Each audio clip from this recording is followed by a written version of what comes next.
வெற்றியை செல்லாது என அறிவிக்க வேண்டும் என மனுவில் தெரிவிக்கப்பட்டுள்ளது.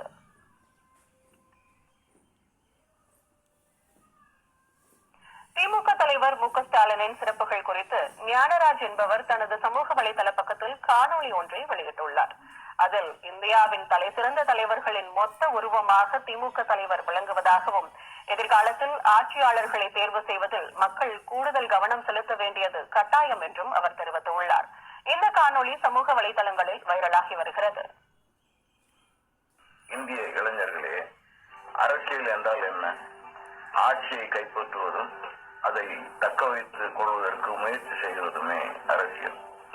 இதை தாண்டி மற்றவர்களுக்கும் பொதுமக்களுக்கும் நன்மை செய்ய வேண்டும் என நினைத்தவர்கள் வெகு சிலர். ஆண்டு கொண்டிருந்த சவுல் என்ற மன்னன் தனது அரசியல் எதிரியான தாவீதை கொல்ல வகை தேடி கொண்டிருந்த நேரத்தில் எவருக்கும் தெரியாமல் சவுலை கொல்ல சூழ்நிலை அமைந்த போதும் இறைவனால் மன்னராக ஏற்படுத்தப்பட்ட சவுலை நான் கொல்லுவதில்லை என தீர்மானித்த தாவீது உரிய நேரம் வரும் வரையில் காத்திருந்து அரசனானான்.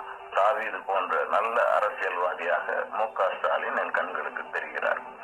சாலமோன் என்ற தாவீதின் மகன் ஆட்சிக்கு வந்தபோது மக்களுக்கு நன்மை செய்ய தனக்கு ஞானத்தை வழங்குமாறு இறைவனிடம் வேண்டுதல் செய்தான். அப்படிப்பட்ட அரசியல்வாதியாக மு க ஸ்டாலின் என் கண்களுக்கு தெரிகிறார். இந்தியாவின் முதல் தலைமை அமைச்சர் ஜவஹர்லால் நேரு இறைமை மறுப்பு கொள்கையாளராக இருந்தபோதும் நாட்டு மக்களின் இறை நம்பிக்கைக்கு எதிராக ஒருபோதும் செயல்பட்டதில்லை. அப்படிப்பட்ட சிறந்த அரசியல்வாதியாக திரு மு க ஸ்டாலின் என் கண்களுக்கு தெரிகிறார். இந்திய நாட்டு இளைஞர்களின் வறுமையை போக்க 20 அம்ச திட்டம் தந்த இந்திரா காந்தியாக, ஒன்றே குலம் ஒருவனே தேவன் என கூறிய அண்ணாவாக, கல்வியை தந்த காமராசராக, கண்ணொளி தந்த கலைஞராக, சத்துணவு தந்த புரட்சி தலைவராக மு க ஸ்டாலின் என் கண்களுக்கு தெரிகிறார்.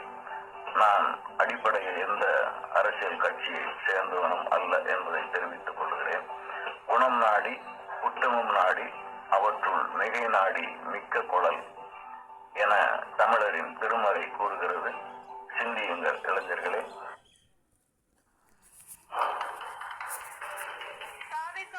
தமிழ்நாட்டில் சட்டம் ஒழுங்கு சந்தித்திருக்கிறது. திமுக பொதுச் செயலாளர் துரைமுருகன் குற்றச்சாட்டு.